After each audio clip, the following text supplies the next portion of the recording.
നിങ്ങളുടെ ഹൃദയം കലങ്ങിപ്പോകരുത്. ദൈവത്തിൽ വിശ്വസിപ്പിൻ, എന്നിലും വിശ്വസിപ്പിൻ. എന്റെ പിതാവിന്റെ ഭവനത്തിൽ അനേകം വാസസ്ഥലങ്ങളുണ്ട്. ഇല്ലെങ്കിൽ ഞാൻ നിങ്ങളോട് പറയുമായിരുന്നു.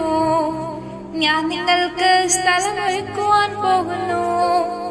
ഞാൻ പോയി നിങ്ങൾക്ക് സ്ഥലം ഒരുക്കിയാൽ ഞാനിരിക്കുന്ന ഇടത്ത് നിങ്ങളും ഇരിക്കേണ്ടതിന് പിന്നെയും വന്ന് നിങ്ങളെ എന്റെ അടുക്കൽ ചേർത്തുകൊള്ളും. ഞാൻ പോകുന്ന ഇടത്തേക്കുള്ള വഴി നിങ്ങൾ അറിയുന്നു. തോമസ് അവനോട്, കർത്താവേ, നീ എവിടെ പോകുന്നു എന്ന് ഞങ്ങൾ അറിയുന്നില്ല, പിന്നെ വഴി എങ്ങനെ അറിയും എന്ന് ചോദിച്ചു.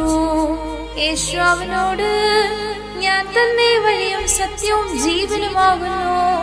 ഞാൻ മുഖാന്തരമല്ലാതെ ആരും പിതാവിന്റെ അടുക്കൽ എത്തുന്നില്ല. നിങ്ങൾ എന്നെ അറിയുമെങ്കിൽ എന്റെ പിതാവിനെയും അറിയുമായിരുന്നു. ഇന്നു മുതൽ നിങ്ങൾ അവനെ അറിയുന്നു, അവനെ കണ്ടുമിരിക്കുന്നു എന്ന് പറഞ്ഞു. ഫിലിപ്പോസ് അവനോട്, കർത്താവേ, പിതാവിനെ ഞങ്ങൾക്ക് കാണിച്ചു തരണം, എന്നാൽ നിങ്ങൾക്ക് മതി എന്ന് പറഞ്ഞു. യേശു അവനോട് പറഞ്ഞത്, ഞാൻ ഇത്രകാലം നിങ്ങളോടുകൂടെ ഇരുന്നിട്ടും നീ എന്നെ അറിയുന്നില്ലയോ ഫിലിപ്പോസേ? എന്നെ കണ്ടവൻ പിതാവിനെ കണ്ടിരിക്കുന്നു, പിന്നെ പിതാവിനെ ഞങ്ങൾക്ക് കാണിച്ചു തരണം എന്ന് നീ പറയുന്നത് എങ്ങനെ? ഞാൻ പിതാവിലും പിതാവ് എന്നിലുമാകുന്നു എന്ന് നീ വിശ്വസിക്കുന്നില്ലയോ? ഞാൻ നിങ്ങളോട് പറഞ്ഞ വചനം സ്വയമായിട്ടല്ല സംസാരിക്കുന്നത്. പിതാവ് എന്നിൽ വസിച്ചുകൊണ്ട് തന്റെ പ്രവൃത്തി ചെയ്യുന്നു. ഞാൻ പിതാവിലും പിതാവ് എന്നിലും എന്ന് വിശ്വസിപ്പിൻ, അല്ലെങ്കിൽ പ്രവൃത്തി നിമിത്തം എന്ന് വിശ്വസിപ്പിൻ. ആമേൻ, ആമേൻ, ഞാൻ നിങ്ങളോട് പറയുന്നു, ഞാൻ ചെയ്യുന്ന പ്രവൃത്തി എന്നിൽ വിശ്വസിക്കുന്നവനും ചെയ്യും.